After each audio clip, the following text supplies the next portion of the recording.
Hello guys, it's Switch here with another Diablo 4 video, and today I'm just going to show you guys what glyphs you might to choose to max out if you're playing Sorc, the cold Sorc basically. So it doesn't matter what build is it, but as long as it's a cold build, you're supposed to focus on those glyphs. So we're just gonna jump to the glyphs right now. And I'm just gonna move forward from the first board. First thing first, you might notice, or you will notice, I have actually 6 boards here. It's not like mandatory, so that's why I'm just going to show you the glyphs which I'm using, and then you might choose some of them to use them, obviously, if you don't want to follow the route to have as many glyphs as possible, which I've done it, because some of you might choose to just max out the intelligence. But still, I think I have more than enough int, but also I have an idea to max out the int in some future videos, in some future characters, so I will probably just end up with like 4 boards. Anyway, so the first glyph I'm starting with is the most powerful for the Sorceress, who is using the frozen build or chilled build. So basically we have more damage to crowd control. It's not really that important. The second part of this glyph is super important because you deal 10% multiply more damage, increase damage to slowed or chilled, which they're chilled all the time, but then 20% multiply instead when they are basically stunned or frozen, and they usually frozen all the time due to this passive over there, Cold Front. While you have a barrier active, you apply 24% multiply more chill. So basically you apply so much chill, especially when you're playing the Blizzard. It's like basically they freeze all the time, so that's why I like the Blizzard build so much. So yeah, that's the first one. I'm just gonna jump to the second one now. Oh, by the way, what was the name? The control. So that's the control glyph right now. It's distraction. So distraction, another one, is like super powerful. I think everybody who is using the ice shards,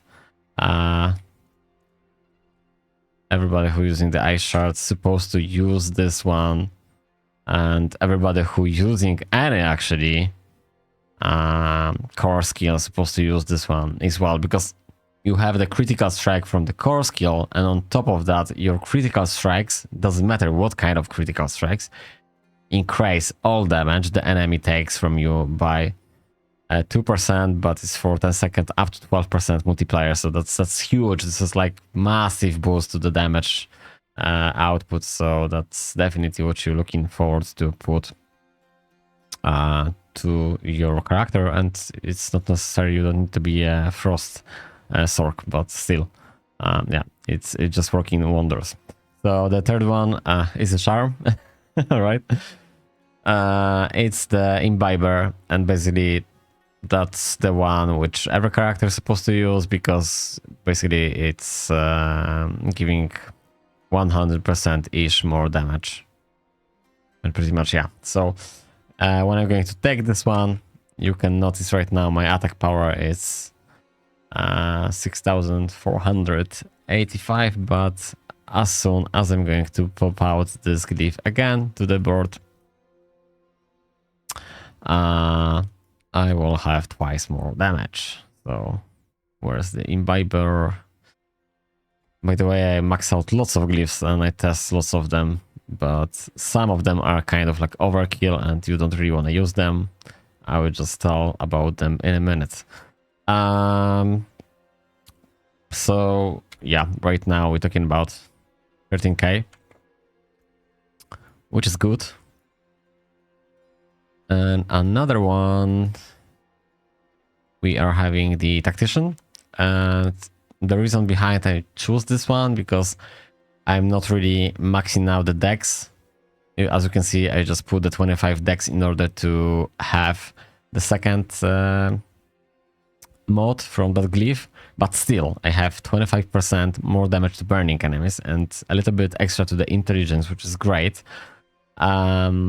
we obviously applying the burning damage all the time, so count as additional damage, and then you deal 10% multiply increase damage for 4 seconds after casting a defensive skill, which we're casting the defensive skills usually all the time, most likely. So it's really great multiplayer. Lots of people are going to use in this place the exploit, and I was actually using the exploit when I was maxing out, and I didn't go to the last board. I was focusing out to maxing out the exploit, and I don't really like the exploit because firstly we're not really able to apply the vulnerable all the time, and even if you do, then it's like no makes sense. Why? Because basically when I cast the Nova once, it's like everything is dead instantly. Maybe the reason to be able to play the exploit, it's try to exploit the exploit. And what I mean by that is you really need to be able to survive on like super and high-end nightmare dungeon, and then obviously because the mobs are so hard to kill, so you need to use the exploit to be able to kill them. But in any other case, and especially these days when we already have the verified information about the basically end game is the level 85, there is no fucking point to play exploit as a sorceress at all. Well, I recommend as any character at all, because the sorceress have like the worst time dealing the damage. And any other character can just snowball the content, and Sorc not really. So I think exploit is not really a good option unless you just want to try hard, like super hard, trying to reach as higher difficulty on the nightmare dungeon. So probably then you want to try to use the exploit.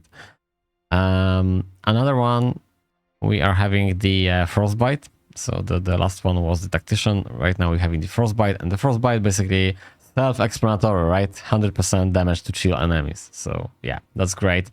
It's not a multiplier, but the value of that damage to chill enemies is obviously it's additive damage. But then as soon as we're gonna pop out the vulnerable from the frost nova, it's going to be multiplied by the value of vulnerable. It's fucking crazy. It's like basically every time I'm just gonna cast the Nova, everything is instantly dead. But so yeah, that's why that's the reason in this build I don't really need to apply the vulnerable all the time, because without the vulnerable everything is dead, and then with the Nova it's just like overkill.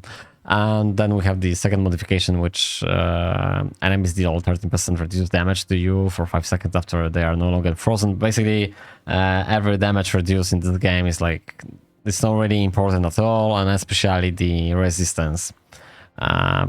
Because the resistance doesn't work the way they're supposed to work, so the only stat you want to stack for the resistance is an armor. So basically armor will give you more resistance to resistance than the resistance itself, which is fucking retarded, but this is the way how it is right now. So, and the last but not least, it's basically that resistance to all elements. We don't really care about this, but what we care is dealing fire, cold, or lightning damage to an enemy. Increase all damage you deal to them by 5%.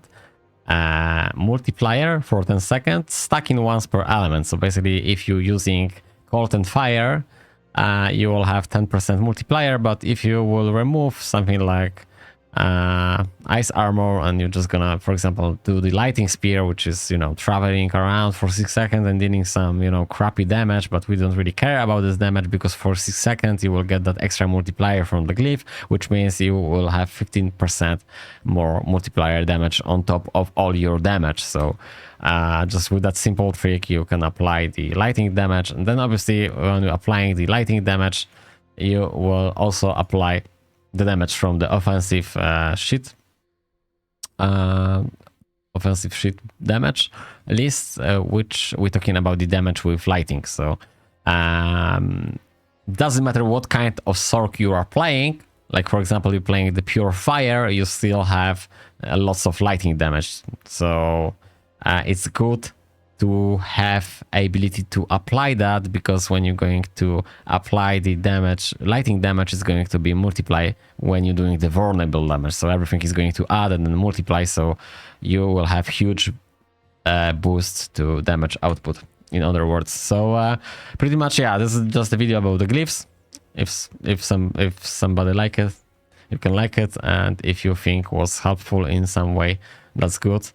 If not, well, what can I say? So stay tuned for another video, which is going to be a summary of 100 level Sorc, and I will obviously talk about my Sorc, which is the Blizzard Sorceress. So I might just share some tricks and thoughts and how I wish to be this character to be at some point in the game. But the thing is, I'm kind of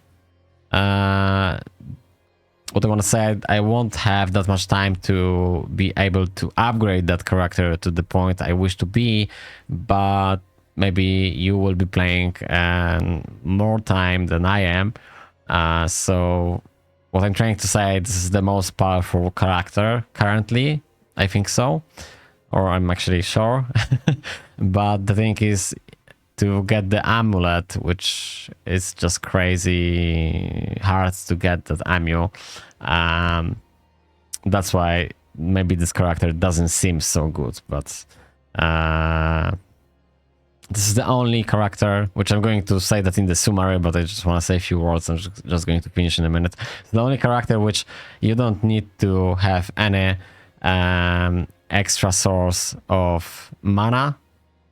And what I mean by that, you don't need any like offhand and weapon and any other item which it generates your mana.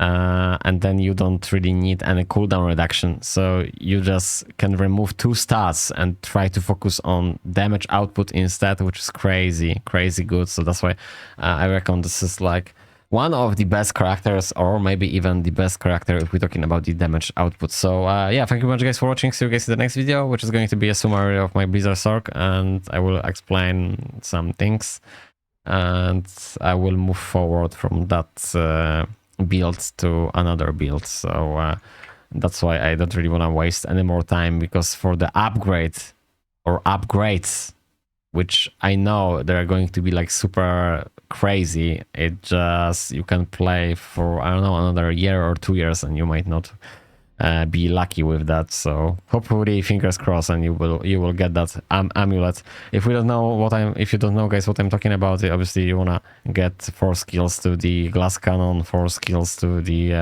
Hoarfrost passive, and 4 skills to the devouring blaze, and that's going to be the best build in the game. Okido.